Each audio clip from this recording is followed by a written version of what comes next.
தமிழகத்தில் அடுத்தடுத்து மாநாடுகளை நடத்தி கொண்டிருந்த அதிமுக திமுகவை தொடர்ந்து விசிக மாபெரும் மாநாட்டை நடத்தி வெற்றி கண்டது.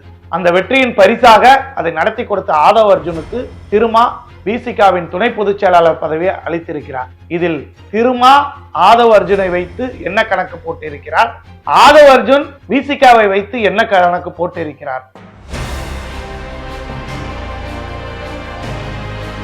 இதில் இவர்களது கணக்கு ஸ்டாலினிடம் எடுபடுமா? ஸ்டாலின் எடுத்து வைத்திருக்கக்கூடிய சர்வேக்களும் அதன் கணக்குகளும் என்னென்ன? திமுக கூட்டணியில் மிகப்பெரிய கலவரங்கள் நடக்கப் போகிறதா அல்லது கணக்கச்சிதமாக ஸ்டாலின் தனது கூட்டணியை செயல்படுத்த போகிறாரா என்பதையெல்லாம் இன்று விரிவாக பார்க்கலாம். பாருங்கள். உள்ளூர் செய்திகள் உங்கள் விரல் நுனியில் படிக்க பார்க்க பரவசப்படுத்துகிறது King 24x7 app. Download King 24x7. இந்திய அளவில் நாடாளுமன்ற தேர்தலுக்கான முன்னெடுப்புகள் அனைத்து கட்சிகளும் வேகமாக நடத்தி கொண்டிருந்தாலும் தமிழகத்தில் திமுக கூட்டணி அதன் வேகம் அதிவேகமாக இருக்கிறது. தமிழகம் முழுவதும் இன்று ஸ்டாலினின் குரல் என்ற பொதுக்கூட்டங்கள் மிக பிரம்மாண்டமாக நடத்த ஏற்பாடு செய்யப்பட்டுள்ளது. அதே போன்று அதிமுகவிலும் முன்னாள் முதல்வர் ஜெயலலிதா அவர்களின் பிறந்தநாள் பொதுக்கூட்டங்கள் அறிவிக்கப்பட்டிருக்கிறது. இந்த நிலையில் நேற்றைய தினம் திமுக கூட்டணியில் உள்ள விடுதலை சிறுத்தைகள் கட்சியில் ஒரு புதிய அறிவிப்பை திருமாவளவன் வெளியிட்டார். அதாவது ஆதவ் அர்ஜுன் என்பவர் விசிகாவின் துணை பொதுச் செயலாளர் என்ற அறிவிப்பு வெளியிடப்பட்டிருக்கிறது. இந்த ஆதவ் அர்ஜுன் யார், எதற்காக விசிகாவில் இணைந்தார், அவரை வைத்து திருமா போடும் கணக்கு என்ன, அந்த திருமா மற்றும் ஆதவ் அர்ஜுன் போடும் கணக்கு ஸ்டாலினிடம் எடுபடுமா என்பது குறித்து இன்று விரிவாக பார்க்கலாம். பாருங்கள். தமிழக அளவில் மட்டுமல்ல, அகில இந்திய அளவில் லாட்டரி உலகில் கொடிகட்டி பறந்து கொண்டிருக்கும் கோயம்புத்தூரை சேர்ந்த லாட்டரி மார்ட்டின் அவர்களது மருமகன் திருச்சியை சேர்ந்த ஆதவ் அர்ஜுன் விடுதலை சிறுத்தைகளின் துணை பொதுச் செயலாளராக அறிவிக்கப்பட்டுள்ளார் நேற்று. இது விடுதலை சிறுத்தைகள் கட்சி முழுவதுமாக வரவேற்றிருக்கிறது தமிழகம் முழுவதும்.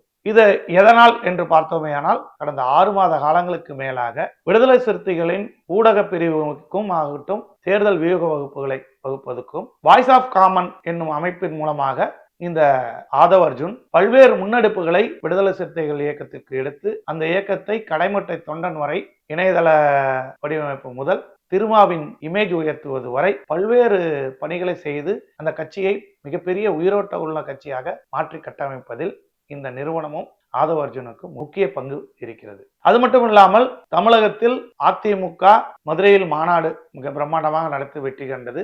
சேலத்தில் திமுக இளைஞரணி மாநாடு கண்டு வெற்றிகரமாக நடத்தி முடித்தது. அதுக்கு அடுத்து தமிழகமே உற்று நோக்கிய மாநாடு என்பது திருச்சியில் விசிகாவின் மாநாடு தான். அந்த மாநாட்டை அறிவித்தது முதல் வெற்றிகரமாக நடத்தி முடித்தது வரை அனைத்து செலவுகளும் அனைத்து வடிவமைப்புகளும் உடனிருந்து ஒவ்வொரு இன்ச்சாக செதுக்கிய பெருமை ஆதவ் அர்ஜுனுக்கே சேரும்.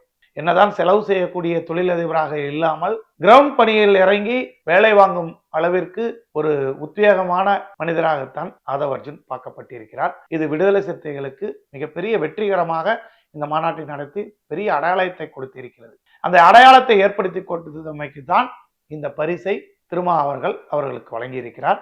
இன்னொன்று, திருமாவிடம் கேட்க வேண்டிய கேள்வி என்னவென்றால், நீண்ட காலமாக விடுதலை சிறுத்தைகள் கட்சியில் பொருளாளர் பதவி காலியாகவே இருக்கிறது.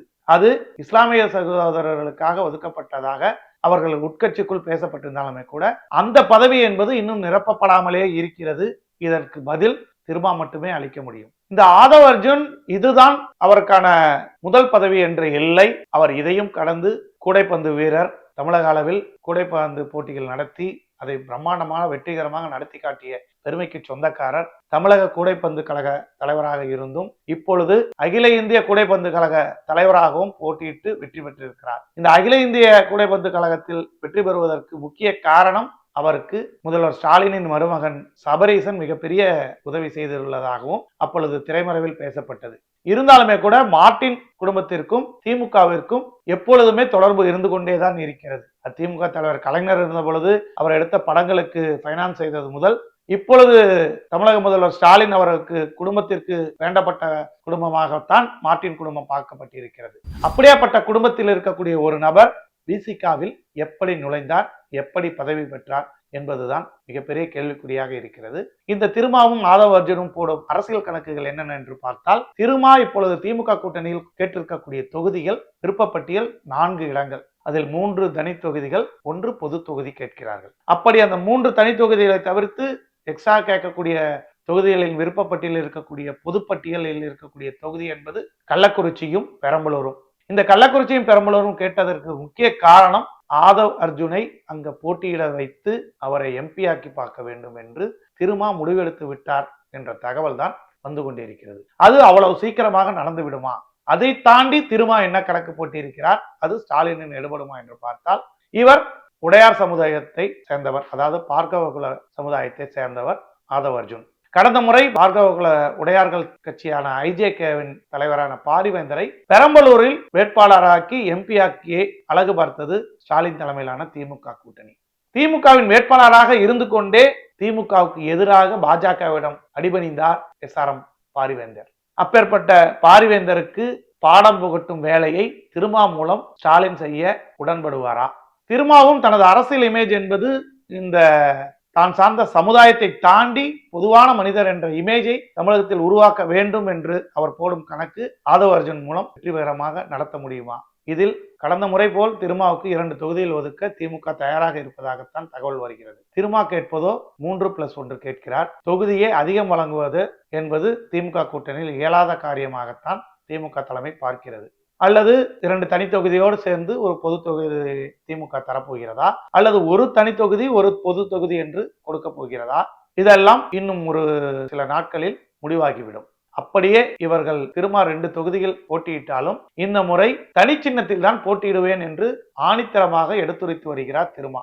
2 தொகுதியோ 3 தொகுதியோ போட்டியிடும் தொகுதிகள் எல்லாம் தனி சின்னத்தில் தான் போட்டியிடுவேன் என்று திருமா கூறுவதற்கு முக்கிய காரணம், 2 MP தொகுதிகளில் ஜெயித்தால்தான் அடுத்து வரக்கூடிய காலகட்டங்களில் தங்கள் கட்சி மாநில கட்சியாக அங்கீகாரம் பெறும், அல்லது சட்டமன்ற தேர்தலில் 6 தொகுதியில் போட்டியிட்டு 6 தொகுதியிலும் வெற்றி பெற்று 6 MLAக்கள் இருந்தால்தான் மாநில கட்சியாக அடுத்த தேர்தலில் அங்கீகரிக்கப்படும். 1 2 MP இருக்க வேண்டும், அல்லது 6 MLAக்கள் இருக்க வேண்டும்.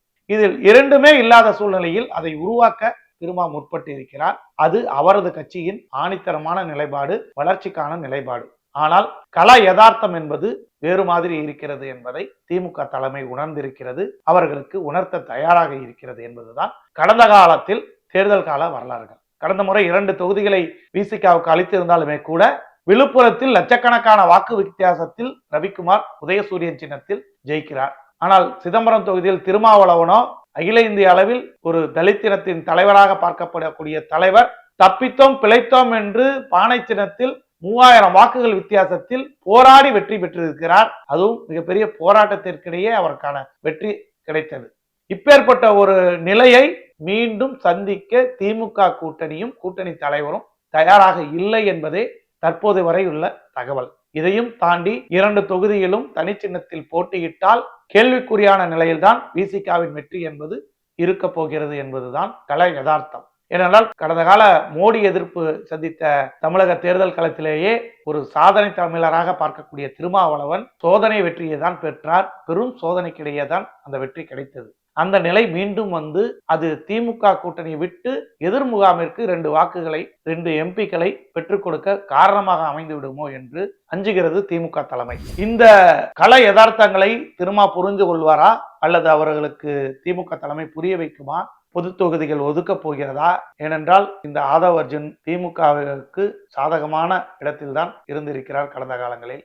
இப்பொழுது திமுக கூட்டணியில் இருக்கக்கூடிய விசிகாவுக்கு மிகப்பெரிய மாநாட்டை நடத்தி கொடுத்ததும் ஐடி விங்கை கையாளுவதும் பணபலத்தின் காரணமாக நுழைந்திருந்தாலுமே கூட அவருக்காக ஒரு தொகுதியை எந்த அளவுக்கு திருமா பெற்றுக் கொடுக்க போகிறார், அதில் திருமா போடும் கணக்கு ஸ்டாலினிடம் எடுபட போகிறதா, அல்லது தனது தலை சிறந்த கூட்டணி பேச்சுவார்த்தையின் மூலமாக ஸ்டாலின் இந்த பெண் நிறுவனம் அளித்திருக்கும் சர்வேக்களின் அடிப்படையில் உதயசூரியன் சின்னத்தில் தான் போட்டியிட வேண்டும் என்று ஸ்டாலின் வெற்றி காண போகிறாரா?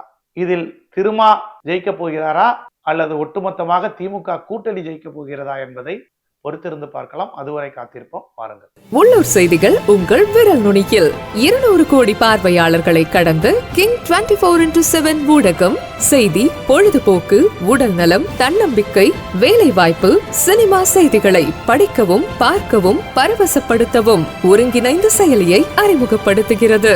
Download King 24x7.